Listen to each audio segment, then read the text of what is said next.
Hello and welcome to the MBOM podcast, where you'll learn to master the business of yoga. MBOM is a proud part of the Wander Barn Podcast Network, and I'm your host, Amanda Kingsmith.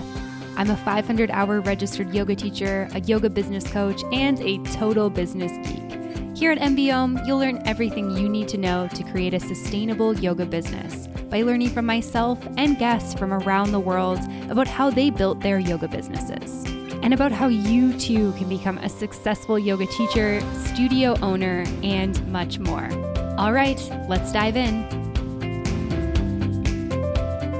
Welcome to the podcast today, Crystal. I'm really excited to have you back here with me. Yay! Thank you so much for having me. I'm excited to be back too. Yeah, for sure. So for those people who maybe are new to the podcast or haven't listened for a while, Crystal, you and I have known each other for a long time. I was looking back, our first podcast interview came out in 2018, which was within the first couple of years of me doing the show. And I think you'd had your business for a while at that point.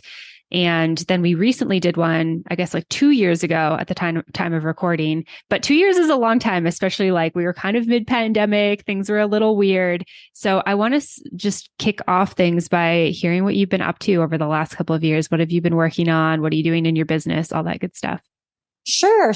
Well, what I've really been focusing on was during the pandemic, I was leading a lot of online yoga teacher trainings.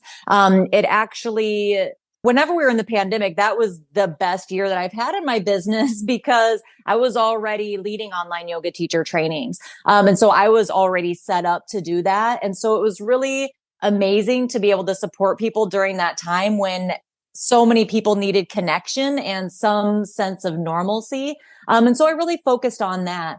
And now I'm starting to transition back into doing more in-person events, my retreats, and leading in-person yoga teacher trainings. Instead of doing so much online yoga teacher trainings, but I'm still doing a lot of stuff online because that's how I built my business. And I love connecting with people all over the place. I mean, that's how we met, is whenever I started bringing everything online, and I just really value those connections. So I've been doing a lot, and we've been doing a lot with the farm as well. My husband and I have a organic vegetable farm. And so we started our CSA back up this year, and yeah, kind of a lot going on.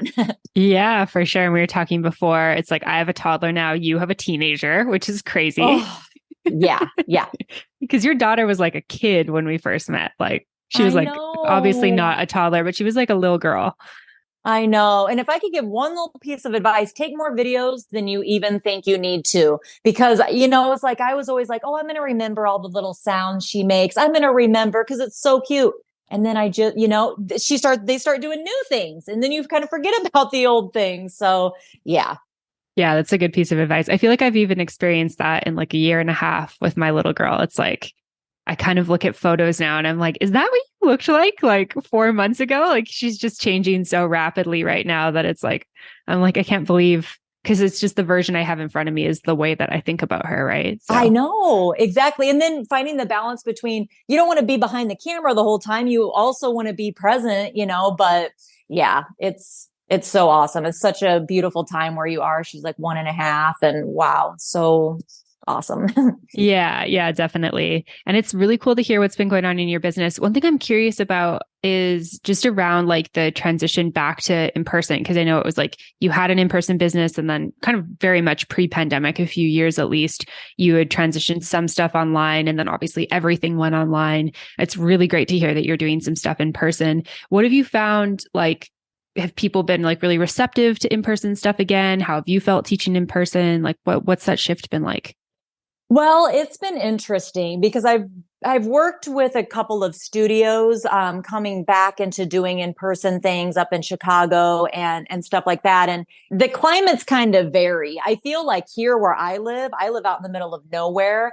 And I feel like this is definitely a different climate than, let's say, Chicago. So here it seems like it's a lot easier to kind of fill things. Whereas where there's more people, I don't know if, it maybe hit them a little bit harder, like during the pandemic, trying to not do so much things inside and in confined spaces. I'm not really sure, but it still seems a little bit harder to fill things up there, unfortunately.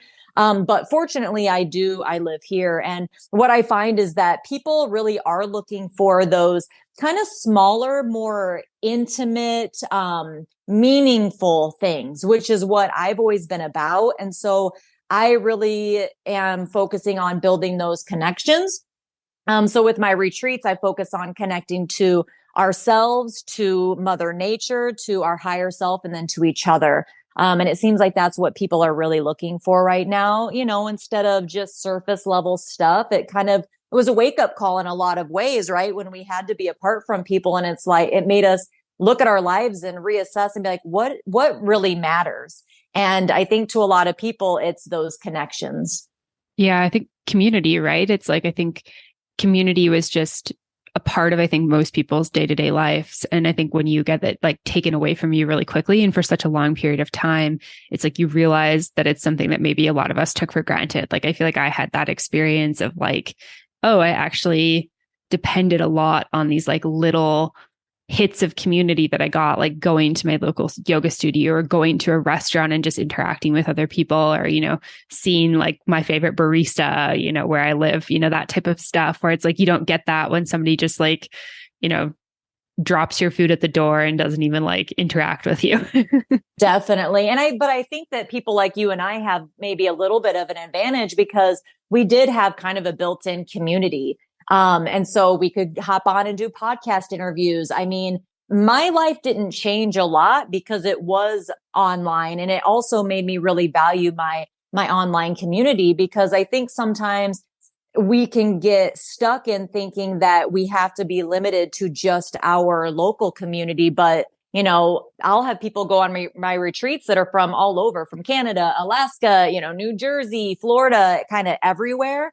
And then we really build those in-person connections, and then we can still kind of support each other from afar. So I really like to have the balance. And I think both are really important for me anyway. Mm-hmm. Yeah, absolutely. I completely agree. I think for sure, like the travel side of my life was hit more than like the yoga side. And actually, I mean, it was really nice because I have a quote unquote home studio where I'm from in a small town in Alberta, Canada.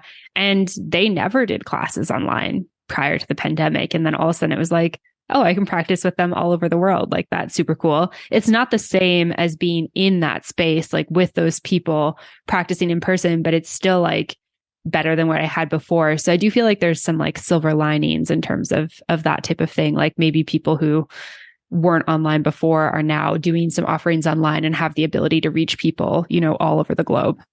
Totally. And then the people like me who do kind of live out in the middle of nowhere, or those people that don't really connect to their local community, can find somebody that they do connect with online, and classes that do resonate with them online. Yeah, absolutely. I completely agree with that. And yeah, really just interesting to hear those shifts. Have you found, I have one other question about this. I'm curious, are people pretty like excited to go on retreat? Is there anyone who's got like, I'm just not traveling anymore, people still fearful or just kind of really craving that experience? Yeah, I do feel like it still takes longer for people to sign up for stuff. So I'm not really sure why I think it's just because a lot of collective kind of trauma happened. That's kind of my guess. And so I'm not really sure if people kind of wait. It's kind of like, well, let's wait and see. Like, so they don't care so much about getting the early bird discount. They'd rather just kind of wait to see where everything's at, and maybe just with their life, and how they feel about things. Luckily, I do have enough people signed up for my next Costa Rica retreat already, so that we can go and everything. And that's a go. So I'm blessed, about that. But definitely I've noticed people taking longer to sign up. Hey, yoga teachers, we're just taking a quick break from the podcast to talk about Offering Tree. If you've been listening to the show for a while, then you've heard me talk about Offering Tree for many episodes for many years at this point. And I've told you all the things that I love about Offering Tree, which is why fellow Offering Tree user Carly B is here to talk about why she loves Offering Tree.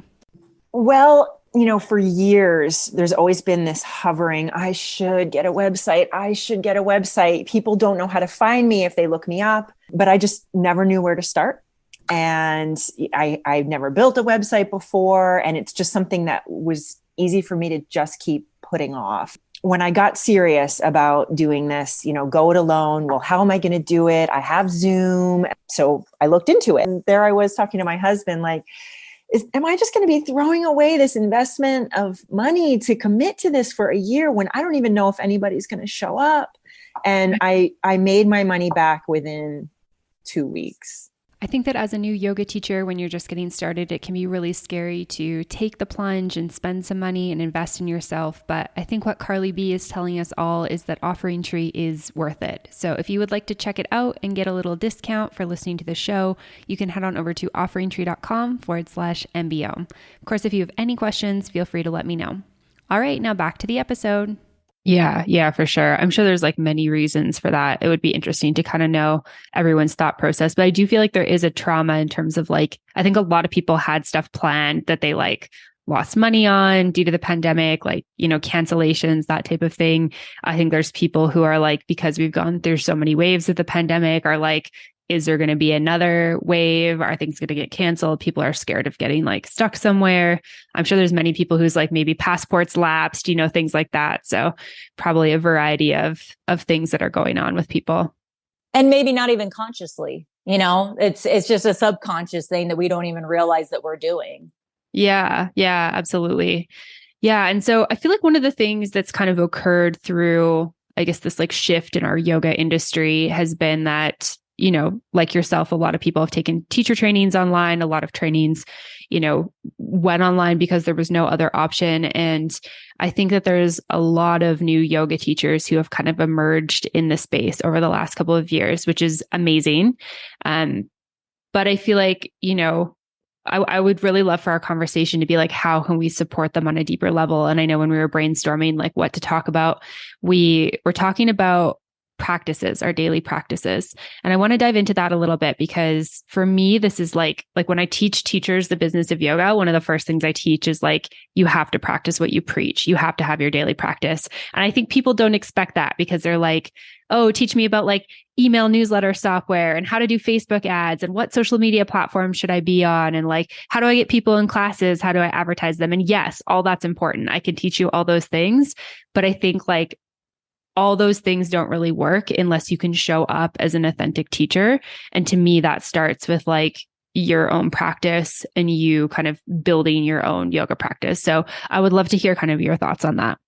Oh, well, I definitely agree. And I think, the biggest thing for newer teachers and not even newer teachers, but is the lack of confidence. And to me, I think the thing that can give you the most confidence, first of all, is keep going, put one foot in front of the other, even though you're going to feel fear, you feel the fear and you do it anyway.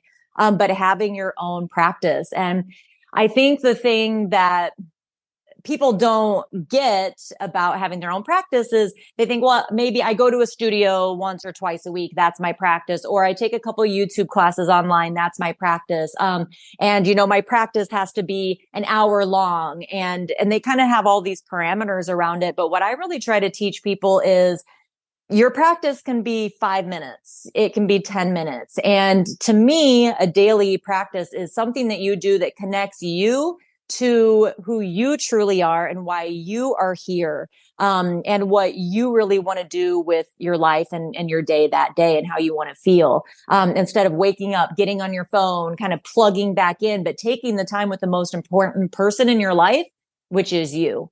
And I think also people might be surprised that it doesn't always have to be an asana practice. Yes, I think that the physical practice of yoga is important, especially for yoga teachers.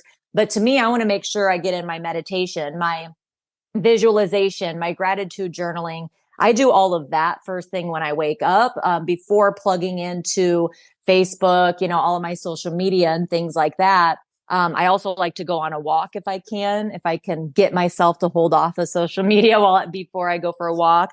And then the physical practice is like the cherry on top. And I also like to separate them because I think, a lot of people like you have kids in the house, have pets, have things like that. And they're like, I just can't practice yoga at home. It's hard to do a complete yoga practice at home if you are stressing out about being zen and being mindful during your entire practice. It's like, that's why I separate them. I wake up before everybody else in my house and I do my meditation. I go into my guest bedroom, put my headphones in, lock the door. Everybody knows what I'm doing. My daughter's older, so she knows not to come in. But even pets, they'll learn over time and they'll be like, okay, mommy's doing that. And even talking to other people in your life, like your partner, whatever, hey, I'm going to be doing this. If you could just kind of take the reins for, however long in the morning. And then that way I know that I get my mindfulness practice, my meditation in, my kind of Zen. And then later my asana practice, if our kids want to join in, our pets, whoever, if the mailman comes, whatever, it doesn't matter. We're not going to get upset about it because we've already done our other part of the practice, if that makes sense. Yeah, absolutely. Yeah, I think it's really interesting. I feel like this was something that when I first started teaching, I knew I needed to have a daily practice, but I struggled with cultivating it a little bit. And I remember thinking as I was starting to teach, I think there was a day I was teaching like 3 or 4 classes, and I was just like so yogaed out that I was like, how do I do the daily practice on top of that? So I'd love to talk about like when we're kind of in the hustle, the grind of teaching, like how do we cultivate this practice and make space for it? Mm-hmm. Well, like I was saying, I think just kind of reframing what you think it needs to look like and then not compare yourself to other people. There's different seasons of your life when you can do different things. When you're younger and maybe you don't have kids, you don't have all these other things going on. You just really, you have your job, whatever you're doing. It's easier to fit in an hour and a half practice of Ashtanga, which I've never done that every day, but there are some people that do. Right. And also some people need that. Whereas that might not be a practice that's going to benefit you. A restorative or yin practice might fit your personality, your dosha, your whatever. It might help to bring you back into balance. So just kind of thinking about what it is that will bring you back into balance and really using your intuition to help guide that. So I feel like also I've been hearing from people a lot of like perfectionism kind of gets in the way. Well, I don't want to go to my yoga mat because I don't know what to do. And then I'm going to feel this way or that way. Or if I can't do an hour, it's like, just get to your mat, just sit there and wait until something tells you, something within you says, hey, let's do a couple sun salutations. Let's do some side stretches. Like it doesn't have to be an actual yoga move. Just move your body and start to see what feels good. And you're going to feel really empowered in your body and in your practice. You're going to feel connected to your body. And that's going to help you to be a better teacher. Mm-hmm. Yeah, no, I love that. I feel like that's so helpful because I think that that's what I struggled with in the beginning. Like, I think that I had been practicing with other people for so long that I had a really strong like practice going to classes. But then sometimes it's like, I mean, if you're teaching 4 classes in a day, you likely can't get to a yoga class. Like maybe you can, but I felt like it was very challenging because I was often teaching during those like peak times where I'd go to like other teachers' classes. And it took me a while to kind of cultivate my own practice because I think I was in perfectionism mindset, like, oh, I need to be practicing for an hour, but like I don't have an hour. And rather than just going on the mat and like seeing what came up for me, it's like I was kind of attached to it looking a certain way. And I feel like when I let go of that, that's when like my daily practice took shape. And it's like more intuitive movement than it is like quote unquote yoga. Like there's not a lot of actually yoga poses there, but I feel like it's like how I wake up my body. It's probably like 20, maybe 25 minutes. It's in my daughter's play area. So she plays while I stretch. That's like what I do in this chapter of life. But I'm grateful that I had, I'd been doing that for a long time prior to having my daughter. And I think it was really helpful to have like cultivated that routine and that habit. Cause it is like any other habit. I think sometimes we think like, oh, I'm a yoga teacher, so like doing yoga should be easy for me. But like, it's a habit. You have to build a habit, just like you have to practice brushing your teeth or going to the gym or eating healthy.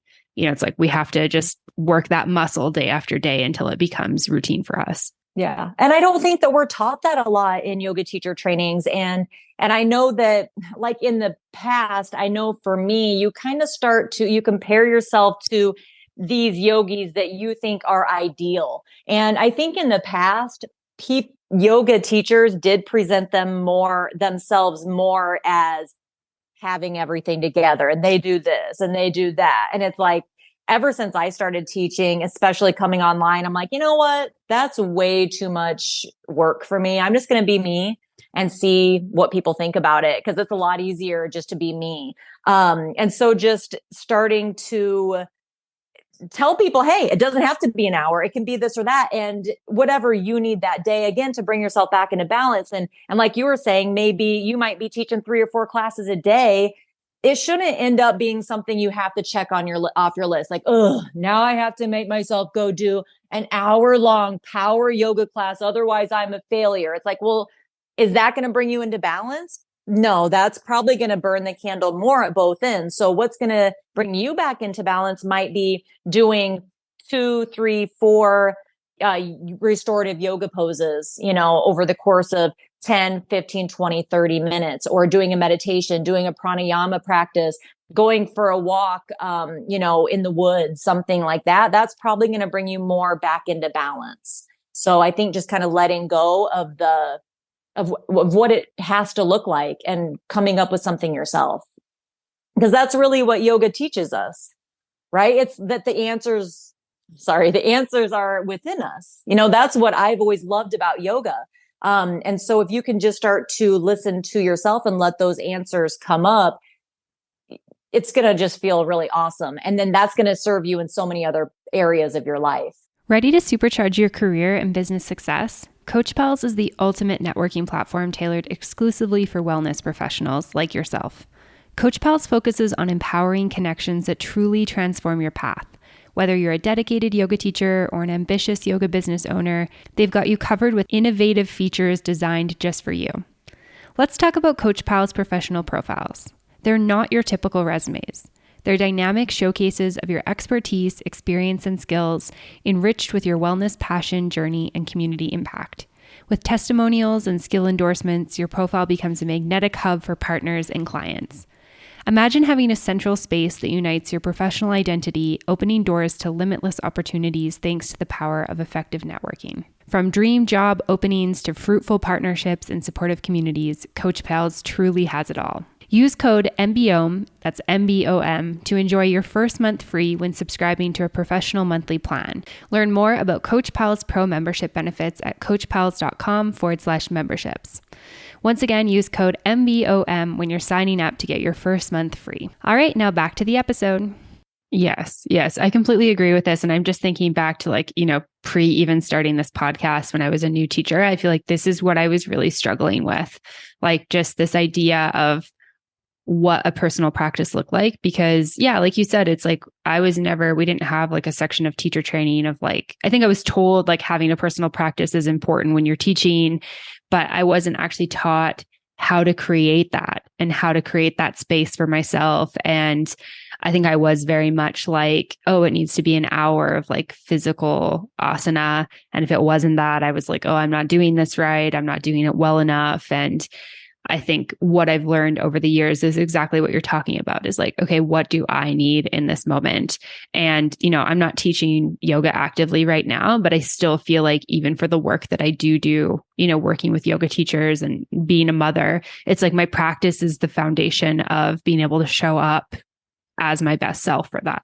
Yeah, exactly. And then also while we're on our mat and while we're doing our personal practice and teaching, I mean, if you are starting to get into yoga philosophy and things like that I take my yoga practice with me throughout the day. So I really start to notice, okay, how am I reacting to certain situations? Social media is a great teacher for that.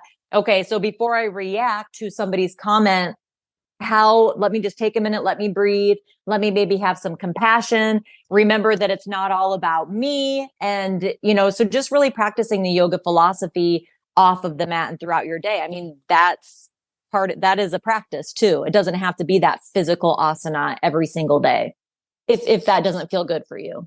Yeah, absolutely. And so I guess some practical tips for somebody who maybe wants to start this practice. Do you keep your space set up all the time? Do you recommend having a space so it's easier to just show up for it? Okay. So I think that definitely is a big barrier for a lot of people because I've asked people before in my Facebook group, questions and stuff. And they're like, well, I don't have a room. I don't have a dedicated room to do it. Well, I don't either. Most people don't have a dedicated room. I mean, I've seen people put yoga mats in their kitchen because that's the area that they have it, or even a closet or, anywhere where a yoga mat can fit. It might be in between your bed and your wall. I mean, wherever it can fit, then that's good enough, or bring it outside. So I don't have a dedicated room for it. Where I do my physical practice is right here in my living room. That's where all my YouTube videos are shot and everything. I have to deal with my dog sometimes getting in the way and doing annoying things like farting and stuff, but you just do whatever. So it's not perfect, and I don't act like it is, but what a great practice, because if you're waiting to start yoga until your life is perfect, you're never going to start. So just start with what you have. And what I would recommend is, like I said, I've got my guest bedroom. That's where I go do my morning practices, like my journaling, my meditation, things like that. But here in my living room, maybe you want to make up a little box, because it could be like a ritual. So you've got a little box. Maybe it has some incense in there. It's got a couple crystals. Maybe it's got a picture of a saint, or, some little figurines. I don't know, whatever, maybe pictures of loved ones, things like that. And you bring that box every time you're going to practice. You open up the box. Maybe you put it in your windowsill, set them out, or just set them out in front of your mat, something like that, to kind of create this space and let your body and your mind know, especially if you light incense or something like that. It's like, okay, now it's the time for my practice. And then I'm going to do 3 ohms, and I'm going to, anything like that you can create a little ritual around to let yourself know this is time for, it's a sacred time for me. Mm-hmm. Yeah. I love the idea of like putting some of your sacred items into a box, especially if you don't have that space. I know this is something like, prior to having my daughter, I was like pretty much fully nomadic. So we were changing locations like every month. And so for me, it was like the practice of like choosing a space and unrolling my mat and then putting my mat in that space where we were was like part of my practice. And then I would keep it there for like the duration of us being in that space. But yeah, I mean, practice in all sorts of like strange locations and whatnot. And it took me a while to cultivate that, because I think it can be really hard when you don't just have the space to go to. But like you said, a lot of us don't just have a yoga room or something like that. So getting in the habit of like, unrolling your mat or taking your box, setting up your box, keeping all your things in there, so it's like really easy to transport with you, is a really great idea. Yeah. Cause like I could go in my basement and create a space there, but I don't want to be in my basement. Like if that's where my room is, chances of me going down there are going to be, I want to be here. This is where I'm sitting in my living room now. There's big windows. There's light coming in. I can see nature. I can see the grass, the trees, our fields and things like that. This is where I want to practice. So I know it's same thing with recording. Like I could set up a recording thing for my YouTube videos downstairs, but then I'm going to be like, ugh, now I got to go downstairs. And it's like, I'm just going to do it right here. Yeah. Yeah. I love that. I wanted to ask in terms of the personal practice versus like class prep, how do you kind of like differentiate those? Because I know this was something I struggled with when I was new. Like sometimes I'd be on my mat for an hour kind of doing class prep, but I always kind of felt like, yes, I've moved my body, but it's like the intention behind it is class prep, not personal practice. I'm curious how you differentiate those and make sure we kind of get both those things in. Right. And because one is you're more, it's more active. It's not so passive. You're not using that to connect to your higher self. Now, that being said, you might be getting into a flow state when you do that. Which in case people don't know, I mean, to me, like a flow state is where you can lose track of time and you just really get into something, right? But in the beginning, probably planning classes, you're not going to get into that state because it's a little bit more stressful. You have to think about it and things like that. But I would just differentiate it between more of a passive thing that you're doing, where again, it's like meditating. It's just kind of connecting to your higher self and doing it solely for you. You're not doing it to teach anybody else or to offer anything to anybody else. This is solely your time. Yeah. Does that make sense?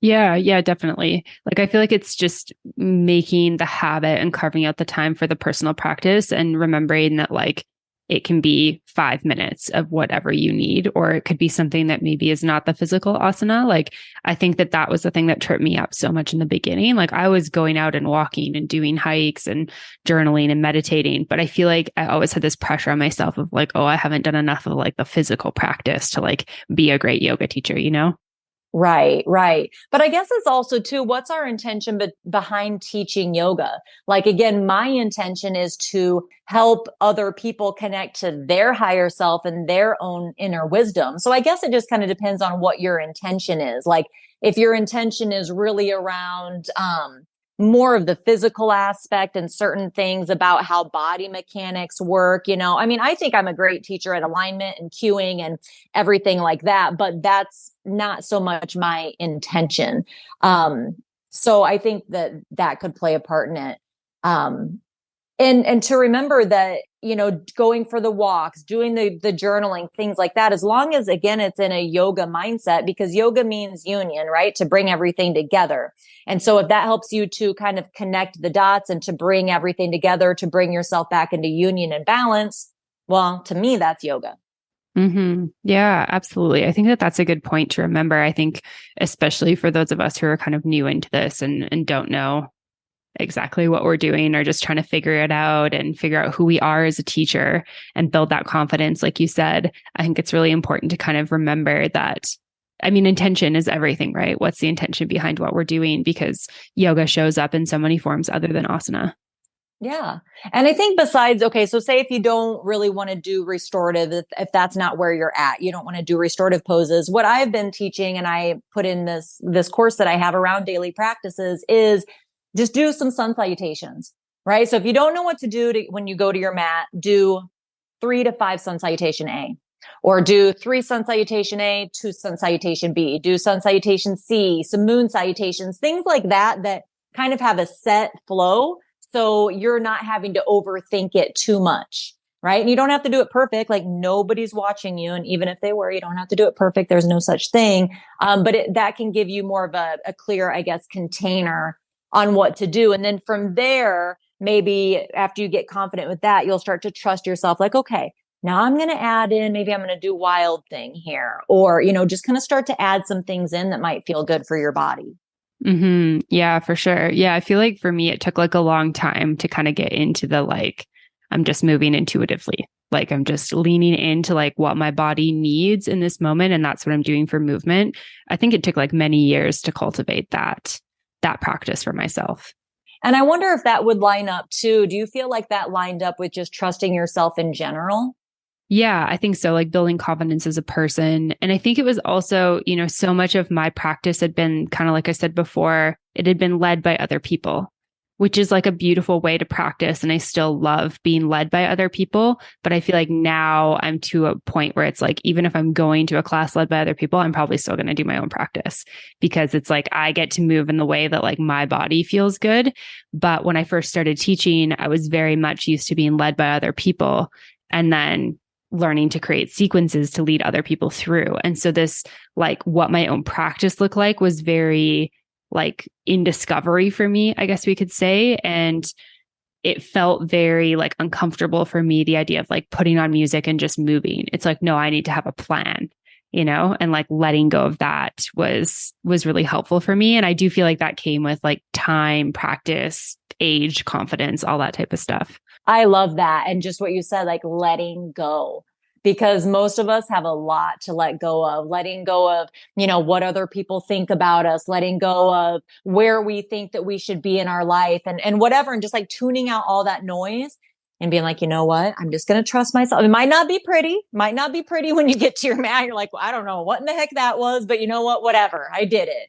And I think that, yeah, it can really help you to trust yourself. And the more we can practice those things on our mat, like if you know that's something that you need to do off of your mat, you need to build confidence, start on your mat and try to find that confidence on your mat, and it'll start to seep into your life.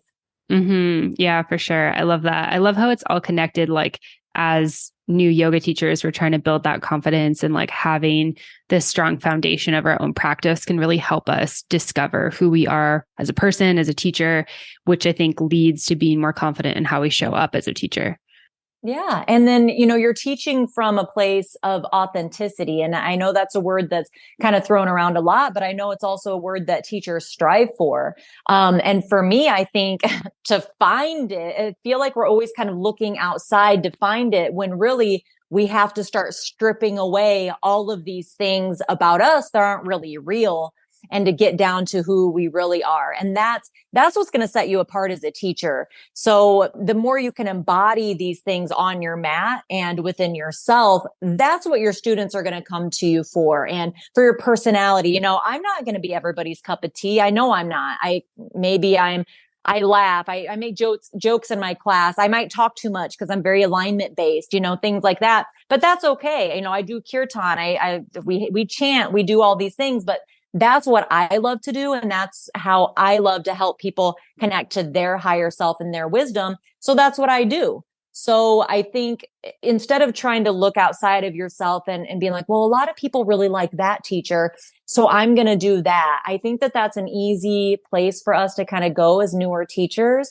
But I just want to encourage everybody to really find out what it is that lights you up, and start to bring that into your own practice. And then eventually you can start to bring it into your teaching too. Mm-hmm. Yeah. Yeah. I love that so much because I feel like it's very natural when you start something new to kind of imitate, you know, who you were taught by. You know, you're kind of a parrot of your own teachers, or maybe the people that you're practicing with, you like pull from them. And I think it's fine to do that, right? It's like how we learn. But I think part of the process is like really discovering who you are. And I think that does come from our own practices, whether that be like we've talked about meditation, journaling, hiking, physical asana. It's like discovering who you are as a teacher, which I do feel like happens over time. And it's like, you feel it too. You're like, okay, I feel like a bit more confident in like who I am as a yoga teacher. Yeah. You know, and what I always tell yoga teachers too in my trainings and mentorship and things like that is I just say, you know, you don't have to teach the most life-changing, freaking transformational yoga class that was ever taught. And I think that that's like in our heads every time before we teach as a new teacher. It's like, oh my God, this has to be perfect. It has to be so good, you know, and we build this whole thing up and it's like, just break it down to this. You want to help them to feel better when they leave than when they walked in. That's really all you're trying to do, because we don't know where everybody's going to be at that day. I mean, they could have had something huge happen that day and maybe they're feeling kind of down where somebody else is having the freaking best day ever. You know, there's just no way that we know where everybody's at. So just helping them to feel a little bit better than when they walked in. I think that's really our main goal, and to hold that safe space for people. Mm-hmm, absolutely. And I like what you said about like, we can't be the teacher for everyone, because I feel like that's always a bit uncomfortable when we start. Like, we want everyone to like us. We want everyone to like our classes. And I think even more advanced teachers, it's like, obviously I want people to like me, you know, but I think I also understand that not everyone is going to like me, or I'm not going to be the teacher for everyone. Or maybe, you know, somebody who came to my class a couple of years ago, they've gone on to other teachers now. They got what they needed from me and now they've moved on. And I think that that's a really natural part of the process. And I think we just need to think about our own journey as students, right? It's like we go to a teacher, we love them, we kind of like soak up their teachings, we can be a sponge. And then it's like, okay, I'm ready to like move on to somebody else. And I think so much of that happens unconsciously, right? Totally. It's not like, oh, I'm going to stop going to this teacher because of this or that, you know, and it's so easy to make it so personal and about us. Like, oh my God, I must be like the most work. And I haven't even thought about that forever, but yeah, you know, you'll see somebody and you're like, oh yeah, that person used to come to my class all the time. Now they're going to that person's class. And, you know, there's no rhyme or reason a lot of times. And, you know, I'm a huge believer in the law of attraction and in energy and vibration and where we're resonating and things like that. So all you can do is, and I'm talking to myself too, all you can do is focus on showing up as you, staying in, you know, alignment as much as you can with yourself and your higher self. And the students that are meant for you now will find you now, you know, and if they leave, it's really nothing because of you. They just somehow came out of alignment with wherever you're at. And it's neither good nor bad, right? So I think that helps to take a lot of the pressure off. Yeah, absolutely. I completely agree. And I'm curious, you know, the idea of like weaving yoga philosophy into this, what for you is the difference between like self-practice and self-study? Or are they kind of interchangeable for you? Yeah, they're very interchangeable. To me, like I would say self-study is like I said, taking it off of the mat and like being really aware of, I see. That really triggers me. Interesting. Because I think a lot of times we're like, oh, that person just sucks. Or, that's where our first brain, like where people are kind of trained to go. Oh, it's that person. Or no. It's like, well, why is that triggering me? Why does that bother me? Let's kind of dig into that a little bit. And kind of getting to the root of things so you can actually let things go and continue to grow. So that's really self-study for me, is like self-reflection and just kind of being interested in how you perceive the world, I guess, and react to it. Yeah, for sure. For sure. That makes sense. And then how do you weave in like your own study of like yoga philosophy? Because I feel like yoga philosophy is something we're taught in training. But I feel like for me, it's always been like, I need to do my own self-study with it to really understand these concepts before I can like teach others. Like, I feel like what we're taught at like a 200-hour level is just very, very skimming the surface in terms of what yoga has to offer. And it's so much, right? So it's much. like, and it's all these Sanskrit words and these big ideas that we've never even heard about. So one of my, I think like superpowers, something that I've been told I'm really good at, is taking kind of bigger concepts and making them easy to understand and in our everyday lives now. Like, how does this 5,000-year-old or whatever concept, how does that even play into our life right now? And I think sometimes these concepts in teacher trainings can be kept kind of higher level and they are not tangible, So it's like, you just forget about it and let it go because you don't know how to make it tangible and actually fit into your life. So that's something that I teach all the time in my mentorship and in my course and things like that. So that's how I practice it, is because I'm teaching it a lot. So since I'm teaching it, I have to stay up to date. And I might be teaching the Yoga Sutras.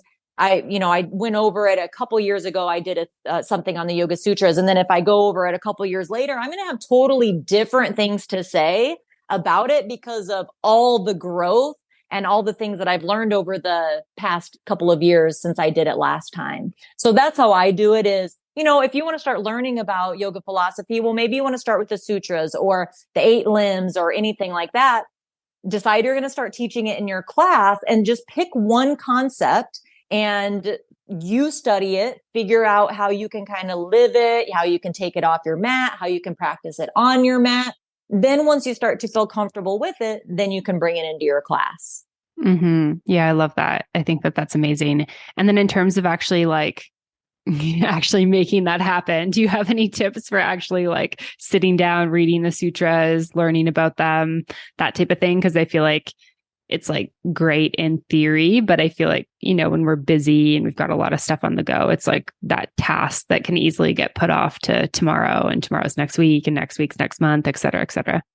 Well, I would make it part of your daily practice. So I have to do all this stuff in the morning. Like, I could have the best of intentions. I've been wanting to create an evening routine for like forever. And I'll always be like, why can't people just set aside time in the morning to create a daily practice? And I'm like, oh, I guess it's for the same reasons that I'm not going to do an evening one, right? I can't make myself do that. So I think it's just finding a time of day that works best for you. Again, for me, it's the morning. If I just do it in the morning, I feel great. I got it done. If I do anything else throughout the day, awesome. But pick one yoga sutra that you're going to read about every day. And this is something I learned from one of my students. She said that she does her practice Monday through Friday. So I kind of like that, because then if you don't have to necessarily do anything on Saturday or Sunday, or maybe that's the day you go take a yoga class at a studio, something like that. But I would make that part of your morning practice just so that you can get it done. Mm-hmm. Yeah, I love that. Yeah, I think that that's a great tip, is to like make it a part of your practice. And I'm the same way. I've gone through different trials of things, and I feel like, sometimes the morning is just, maybe we have something on the go, or we need to leave right away, or whatever, or traveling. So then I'm like, okay, be intentional about maybe trying to get my stretching in before bed or whatever. But in general, I feel like I'm the same way. Like, if I can just do it first thing in the morning, I think it just resonates the most. It's like the best time for me to do that. But yeah, I like the idea of, maybe you've got a yoga book on the go or something that you just read for like, maybe it's 5 pages or 2 pages or 5 minutes, something like that. It doesn't have to be a huge thing, because I think, again, this can be something that can feel really overwhelming to people. And I think making it digestible is key. Exactly. And then pick one key from it. Like, okay, how can I practice that off of my mat? Let's take like Yoga Sutra 1.1. The time to start practice or start the practice of yoga is now. So for me, it's like that could mean a lot of things, but maybe, the practice of yoga is you being in alignment. Well, maybe something throws you off of alignment because somebody says something to you and you get triggered and you want to react in a certain way. No, the time to begin yoga is now.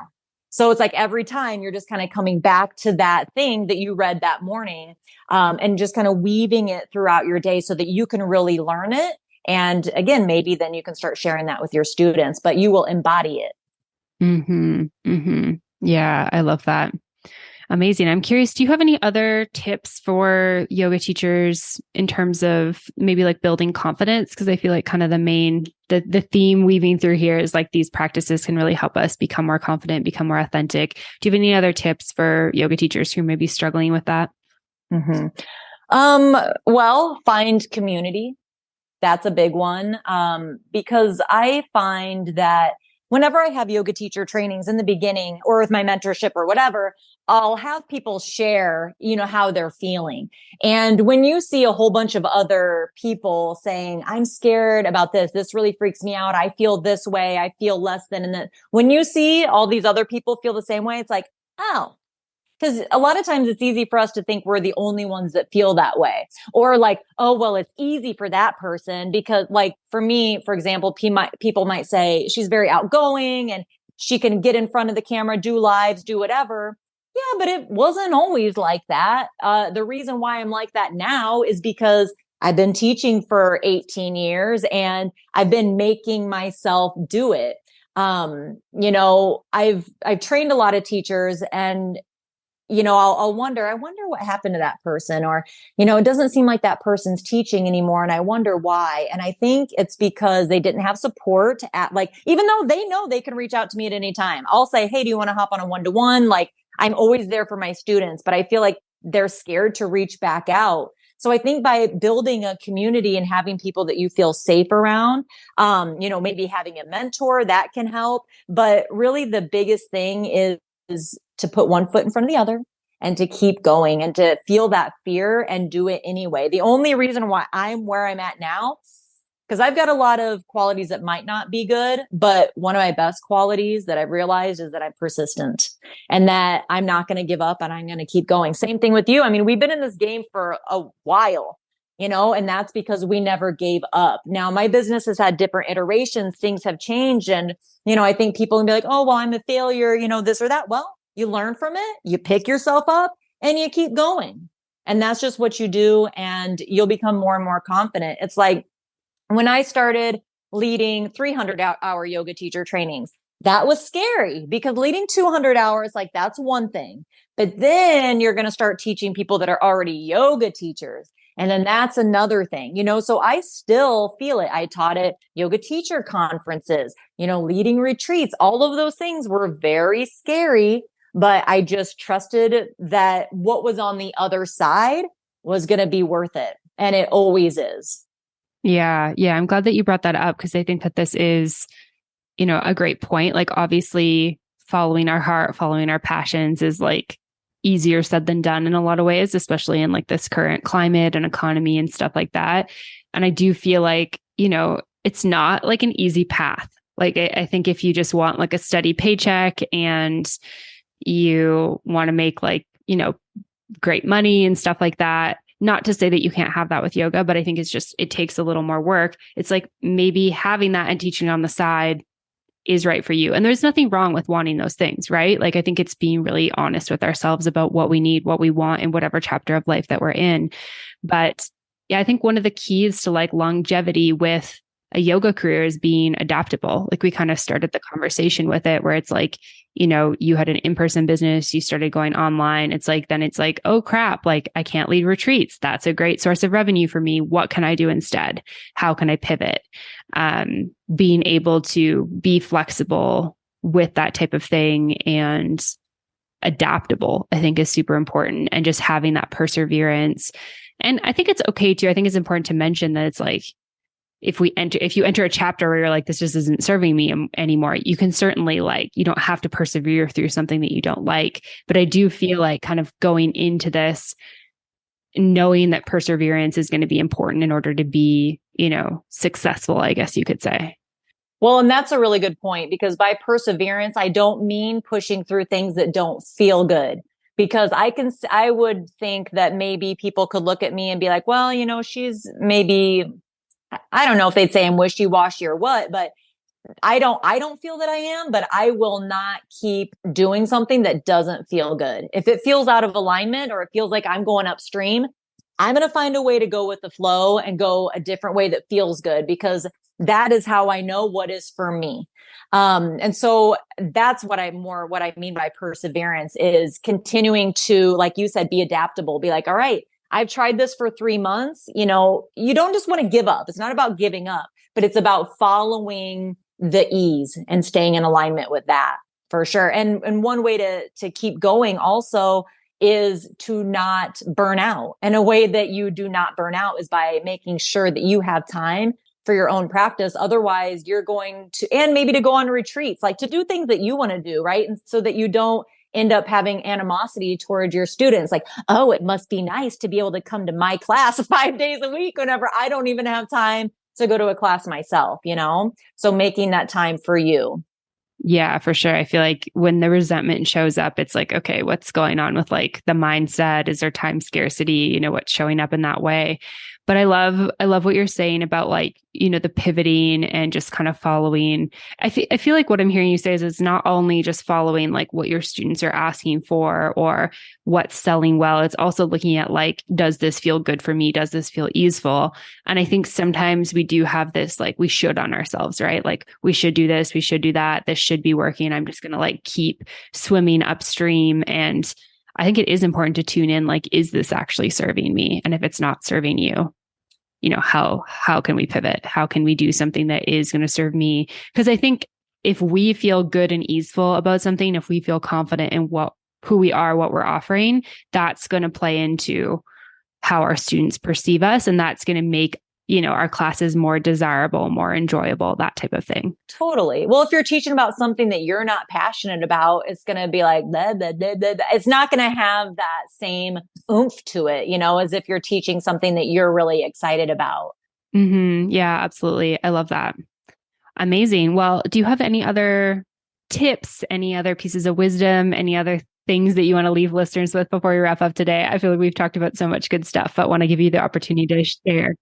Yeah, I could talk about this stuff all day long. I love it. It's what I love to do, because I really, the thing that I don't ever want to see is somebody give up on their dream of becoming a yoga teacher, because I know how much impact we can all have, especially if we're authentic to who we are and show up as our soul wants to be showing up. That's how we're going to create the most impact and find the students that will really be impacted by us the most.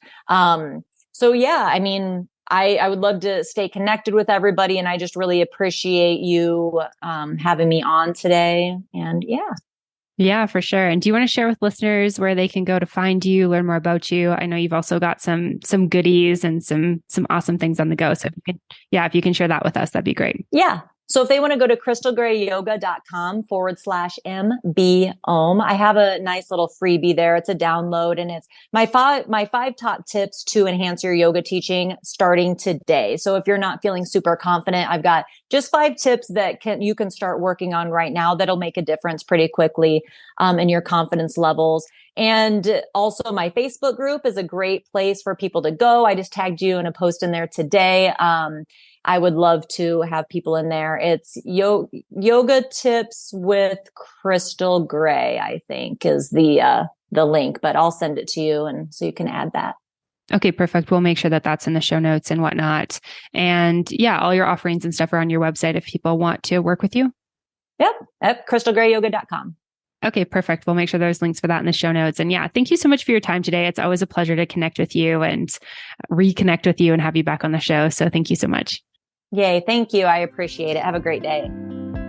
Thank you so much for tuning in for this episode of the podcast. To find links, notes, resources, and everything mentioned in today and all episodes of the show, you can head on over to mbomyoga.com. You can find the podcast and myself on Facebook and social media at Mastering the Business of Yoga.